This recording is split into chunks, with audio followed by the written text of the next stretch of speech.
क्या वो ड्रैगन नैनबैंग से कहता है, लड़के अब मैंने अपना वादा पूरा किया, अब तुम मेरे लिए कोल्ड डिश बनाओ। इसके बाद नैनबैंग उसे कहता है, मुझे लड़का लड़का मत बुलाओ, मेरा नाम नैनबैंग है। यह सुनकर ड्रैगन को गुस्सा आता है और उससे कहता है, आखिर ये तुम मुझसे कैसे बात कर रहे हो, क्या तुम्हें तमीज नहीं है मुझसे बात करने की? ये बात कभी नहीं भूलना, मैं जब चाहूँ तुम्हें जान से मार सकता हूँ। अब इसके जवाब में नैनबैंग उसे कहता है, मुझे नहीं लगता कि तुम मुझे मारोगे, क्योंकि मैं वाहिद वो इंसान हूँ जो तुम्हारे लिए खाना बना रहा है। मगर अब मैं चाहता हूँ कि तुम मुझे बहुत सारे मैजिक सिखाओ, इसके बारे में मुझे पता भी ना हो, क्योंकि उसी के बाद ही मैं तुम्हें एक अच्छी सी और डिश बना के दूंगा। अब ये सुन के ड्रैगन को गुस्सा आता है और वो उससे कहता है, अच्छा तो तुम मुझसे सिमुलेशन मैजिक सीखना चाहते हो? ये कहते ही वो नैनबैंग को अपने हाथ में उठा लेता है और उसको दबाने लगता है। इसके बाद नैनबैंग अपनी पावर का इस्तेमाल करता है, मगर उसका अटैक ड्रैगन के ऊपर नहीं होता। अब ये देख के ड्रैगन उसे कहने लगता है, अच्छा तो तुम मुझसे फाइट करना चाहते हो? अब ये देख के नैनबैंग सोचने लगता है, यार ये तो वाकई में बहुत पावरफुल है और शायद मैं इसको फिलहाल नहीं मार पाऊंगा। इसके बाद ड्रैगन उसको बहुत जोर से उठा के जमीन पे फेंकता है, जिसकी वजह से नैनबैंग बेहोश हो जाता है।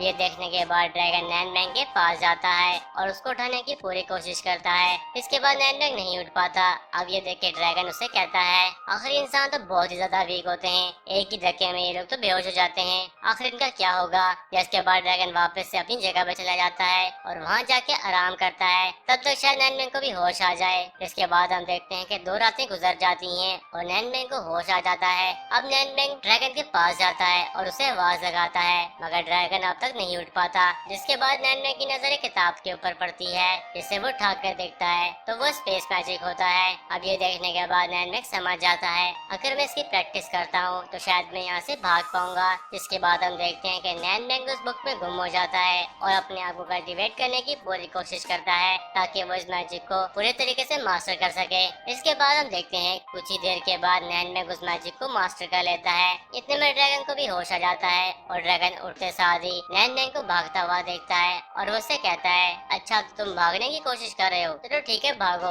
मैं देखता हूँ कि तुम मुझसे कैसे भाग सकते हो। इसके बाद हम देखते हैं कि नैनबैंग स्पेस मैजिक का इस्तेमाल करता है और ये देख के ड्रैगन हैरान हो जाता है। अब ड्रैगन सोचने लगता है, ये लड़का तो वाकई में टैलेंटेड है, इसने इतने कम समय में स्पेस मैजिक को मास्टर कर लिया, आखिर इसमें कुछ तो बात है। इसके बाद हम देखते हैं कि ड्रैगन नैनबैंग का पीछा करता है और उससे कहता है, अगर तुम्हें मुझसे कोई शिकायत है तो तुम मुझे बता सकते हो। मगर अब नैनबैंग ड्रैगन से कहता है, तुम तो बहुत ही ज्यादा वजनी हो, आखिर तुम मेरे पीछे कैसे भाग सकते हो? ये देख के ड्रैगन को गुस्सा आता है और वो उससे कहता है, तुम मुझे मोटा कह रहे हो, तुम सब्र करो, मैं तुम्हें बताता हूँ कि मैं हूँ कौन। इसके बाद हम देखते हैं कि नैनबैंग वहाँ से नहीं भाग पाता और वो फौरन से ड्रैगन के मुंह के ऊपर आके गिरता है और वहीं पे खड़ा रहता है। अब ड्रैगन उसे देख के कहता है, चलो अब मुझे बताओ तुम कहाँ भागोगे? इसके बाद हम देखते हैं कि नैनबैंग ड्रैगन से कहता है, फिलहाल मुझे लगता है कि मैं तुम्हारे पास से नहीं भाग सकता, क्योंकि नैनबैंग को चक्कर आ रहे होते हैं और वो समझ जाता है कि उसकी पावर अभी भी वीक है। जिसके बाद वो नीचे आ जाता है और सीधा ड्रैगन के मुंह के ऊपर गिरता है।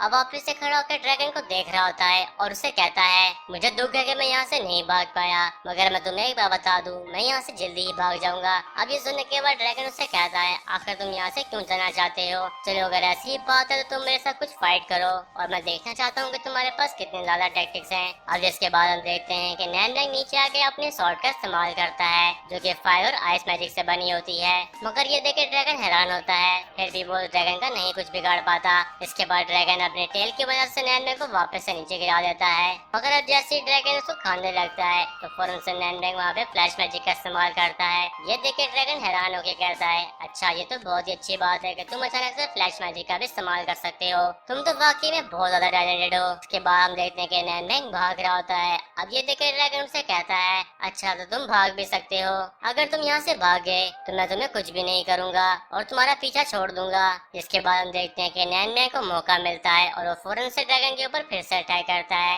मगर अब इस बार फिर से ड्रैगन अपनी टेल का इस्तेमाल करता है और नैनबैंग को वापस से नीचे गिरा देता है। इसके बाद हम देखते हैं कि नैनबैंग दीवार का सहारा लेके वहाँ पे टेक लगा लेता है और कहने लगता है, मैं इसको इतना जल्दी नहीं हरा पाऊंगा क्योंकि ये तो बहुत ही ज्यादा पावरफुल है। इसके बाद हम देखते हैं कि ड्रैगन अपना रूप चेंज कर रहा होता है। इसके बाद एक ह्यूमन बॉडी में आ जाता है। ये देख के नैनबैंग उससे पूछता है, आखिर तुम हो कौन? इसके बाद वो उसे बताता है, मैं ड्रैगन लॉर्ड हूँ और मेरा नाम टॉन्शियन है, और अब जबकि तुम मुझे हरा नहीं पाए तो तुम्हें यहीं पे रहना होगा और मेरे लिए खाना बनाना होगा। ये सुनने के बाद नैनबैंग उसे कहता है, क्या ये तुम क्या कह रहे हो? क्या तुम मुझे जान से नहीं मारोगे? अब ड्रैगन उसको हंसते हुए कहता है, नहीं, आखिर मैं ऐसा क्यों करूंगा, क्योंकि मैं तुमसे अब तक सिर्फ मजाक कर रहा था और तुमसे सिर्फ खेल रहा था। ये सुनने के बाद नैनमेंग हैरान हो जाता है और सोचने लगता है आखिर इसका ये तो खेल था, सोचो अगर ये असल में फाइट करेगा तो क्या होगा। अब उसके बाद ड्रैगन नैनमेंग से कहता है लड़के चलो मेरे लिए फौरन से खाना बनाओ, तुमने मेरे साथ इतना खेला है कि मुझे भूख लग गई है। अब इसके बाद नैनमेंग उससे पूछता है अच्छा तो तुम क्या खाना पसंद करोगे।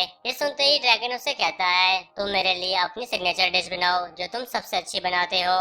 इसके बाद नैनमेंग आगे बढ़ता है और उसके लिए अपनी सिग्नेचर डिश बनाने लगता है, मगर नैनमेंग उसकी तरफ गौर से देख रहा होता है। इसके बाद वो ड्रैगन नैनमेंग से पूछता है आखिर तुम मुझे ऐसे क्यों देख रहे हो। इसके बाद नैनमेंग उसे कहता है मैं तुम्हारे सर पे लगे सिंग देख रहा हूँ, आखिर ये यहाँ पे क्यों है। इसके बाद वो ड्रैगन नैनमेंग को बताता है इसका यहाँ होने का मतलब ये है कि मैं ड्रैगन लॉर्ड हूँ और ये एक ताज है जो कि हमेशा से मेरे सर में रहेगा। खैर तुम इन बातों को छोड़ो, तुम फौरन से डिश बनाओ। इसके बाद हम देखते हैं कि नैनमेंग अपनी रिंग का वापस इस्तेमाल करता है और अपने सामने सारे इंग्रेडिएंट्स को रख देता है और उसके बाद वो चिकन के पीसेस करता है और उसके बाद मीट के पीसेस करता है ताकि वो इसके लिए एक अच्छे से डिश बना सके। फिर हम देखते हैं काफी मेहनत करने के बाद और लगातार कोशिशें करने के बाद वो अपनी सिग्नेचर डिश बना लेता है, मगर अब ड्रैगन वहाँ से उठ के अपनी जगह पे वापस चला जाता है और वहाँ जाके उससे कहता है चलो मैं तुम्हें एक राज की बात बताता हूँ, मैं असली किंग नहीं हूँ। ये सुनते ही नैनमेंग हैरान हो जाता है और उससे पूछता है तो असली किंग है कौन। जिसके बाद वो उसे बताता है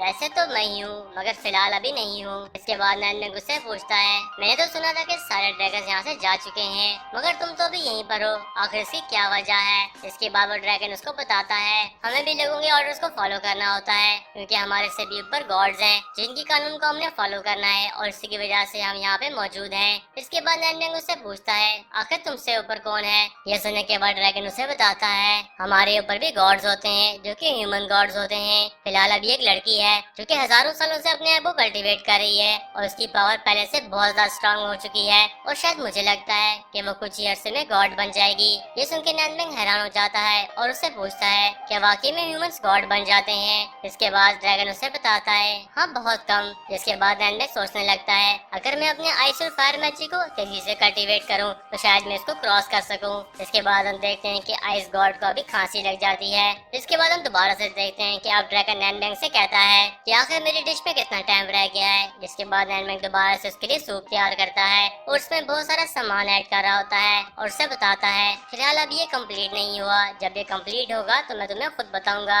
जिसके बाद थोड़ी देर में नैनमेंग फायर मैजिक का इस्तेमाल करता है और उस डिश को कंप्लीट कर देता है और पॉट को खोलने के बाद ड्रैगन से कहता है अब तुम्हारी डिश कंप्लीट हो चुकी है, अब तुम इसको मजे लेके खा सकते हो। जिसके बाद ड्रैगन स्टेक उठाता है और उस डिश को टेस्ट करने लगता है, मगर जैसे वो उस बाइट को मुंह में रखता है तो उसको बहुत अच्छा लगता है और उससे पता चल जाता है कि तो बहुत ही लाइट है मगर बहुत ज्यादा ही टेस्टी है। इसके बाद हम देखते हैं कि ड्रैगन अब नैनमेंग से कहता है मुझे तुम्हारी सारी बातें समझ आ चुकी हैं और अब मैंने सारी डिशों को भी टेस्ट कर लिया है और मुझे वैसे ऐसा फ्लेवर्स के बारे में भी पता चल चुका है। अब उसके बाद नैनमेंग उसे बताता है नहीं अभी भी बहुत सी ऐसी चीजें हैं जिसके बारे में तुम्हें नहीं पता क्योंकि हर बंदे का टेस्ट चेंज होता है और उसकी रेसिपी में कुछ ना कुछ चेंजिंग जरूर होती है। और उसके बाद ड्रैगन वापस से खड़ा होता है और उससे कहता है अच्छा अगर ऐसा है तो मैं सब कुछ टेस्ट करना चाहता हूँ। अब नैनमेंग उससे पूछता है मगर मुझे तुम्हारी हेल्प की जरूरत है, अगर तुम मुझे कल्टीवेट करने में मदद करोगे तो मैं तुम्हें और भी अच्छी अच्छी डिशें बना के खिलाऊंगा। ये सुनते ही ड्रैगन हंसने लगता है और उससे कहता है चलो अगर ऐसा ही है तो ठीक है, मैं तुम्हारे सवालों का जवाब दूंगा। अब ये सुन के नैनमेंग खुश हो जाता है और उससे पूछता है अच्छा मुझे ये बताओ कि मैं अपने आइस और फायर मैजिक को कैसे इकट्ठा कर सकता हूँ। यह सुन के ड्रैगन उसे कहता है इसका जवाब तो मेरे पास नहीं है, मगर हाँ तुम्हें एक बात बता दूं, सारे मैजिक का एसेंस एक जैसा ही होता है। के बाद वो उसको अपने मैजिक दिखाता है और उससे बताता है जैसे कि ये इसका एसेंस तो दूसरे का एसेंस एक जैसा ही है। अब ये देख के नैनमेंग उसे कहता है ये तो मैं भी कर सकता हूँ, जैसे कि ये अगर तुम ड्रैगन ऐसा कर सकते हो तो हम ह्यूमंस भी ऐसा कर सकते हैं। इसके बाद हम देखते हैं कि नैनमेंग अपने दोनों मैजिक को इकट्ठा कर लेता है और अब ये देख के ड्रैगन उसे कहता है मैं तुम्हें एक बात बता दूं, हम ड्रैगन्स पहले ही ऑर्डिनरी मैजिक का टैलेंट हमारे पास होता है और तुम जो मैजिक को सिमुलेट कर रहे हो वो फिलहाल 9 ईयर्स का है और शायद उससे भी कम, और तुम ह्यूमंस इसको नहीं कर सकते। अब ये सुनने के बाद नैनमेंग उससे कहता है हाँ शायद आम इंसान नहीं कर सकता, मगर मैंने दोनों मैजिक को एक साथ कल्टीवेट किया है और मैं इसको जरूर कर सकता हूँ। इसके बाद वो अपनी पूरी जान लगा रहा होता है। ये देख के ड्रैगन उसे कहता है तुम अपने आप को नुकसान पहुँचा रहे हो क्योंकि फिलहाल तुम इसे नहीं कर पाओगे। अब ये देख के ड्रैगन उसे कहता है शायद तुम्हें बदला लेना है, और ये कहते ही फौरन से नैनमेंग का मैजिक टूट जाता है और वो पीछे जाके गिरता है। इसके बाद उसे पुरानी यादें आती हैं जिसमें आइस गॉड ने ही उसके फादर को मारा होता है। इसके बाद नैन बैंक वापस से रियलिटी में आ जाता है और ड्रैगन उसको कहता है तो तुमने देख ही लिया कि तुम्हारे फादर को किसने मारा है, मगर मैं तुम्हें एक बात बता दूं, फिलहाल तुम उसे कोई भी नुकसान नहीं पहुंचा सकते क्योंकि वो फिलहाल अभी गॉड है। अब ये सुनने के बाद नैन बैंक उसे कहता है मगर उसकी कोई तो वीकनेस होगी। मगर जैसे ही ड्रैगन ये बात सुनता है तो वो उसे कहता है मुझे तुम जैसे लोग बहुत पसंद आते हैं क्योंकि वो हमेशा कोई ना कोई हल जरूर निकाल लेते हैं। चलो मैं तुम्हें बताता हूँ कि उसकी वीकनेस क्या है। ये सुनते ही नैन बैंक हैरान हो जाता है। इसके बाद ड्रैगन उसे कहता है तुम्हें बिहेव करना होगा और खामोशी से मैं जो कह रहा हूँ वो करना होगा। ये सुनते ही नैन बैंक फौरन से अपनी शॉर्ट बाहर निकाल के उसके सामने रख देता है और उससे कहता है आज से मैं आपसे वादा करता हूँ, अब से आप जो भी कहेंगे वो आपकी बात मैं जरूर सुनूंगा। इसके बाद ड्रैगन उस शॉर्ट को रख लेता है और उसके कान में कोई बात कहता है। इसके बाद हम देखते हैं कि नैन बैंक चौंक जाता है और ड्रैगन से कहता है इम्पॉसिबल, ये कैसे हो सकता है। इसके बाद वो ड्रैगन उसे कहता है हाँ ये सच है और यही एक रास्ता है। और दोस्तों ये भी हमारा एपिसोड खत्म हो जाता है।